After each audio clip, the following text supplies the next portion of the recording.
In this video, I'm showing how to reduce file size easily. Smaller file means it requires less time to upload, as well as it reduces data charges for the upload. Hello everyone, welcome to the Tech Journey. If you are interested in this type of content, please make sure to hit the subscribe button to watch more videos like this. So, let's jump into the video. First, you need to download WinRAR software. This is the website, and I have provided the link of this website in the description below. Then, you have to select either 32-bit or 64-bit software version depending on your operating system. I have already downloaded software, so let's go to the file location. This is the file which has to be compressed. Right-click on the file and select Add to Archive. Then, select RAR in archive format. After that, select Best in compression method.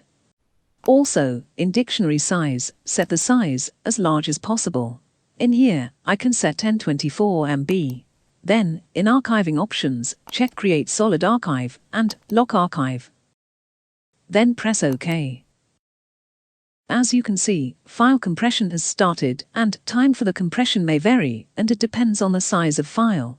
So, I'm pause the screen record now.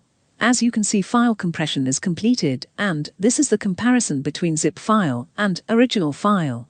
You can see, original file is 2.15 GB, while RAR file is 1.06 GB. That means, WinRAR software reduced the file size around 50%. To watch more videos like this, you can subscribe our channel. If you have any problem, comment below, I will reply as soon as possible. If you like this video, please hit thumbs up and share with your friends. Thanks for watching. See you in the next video.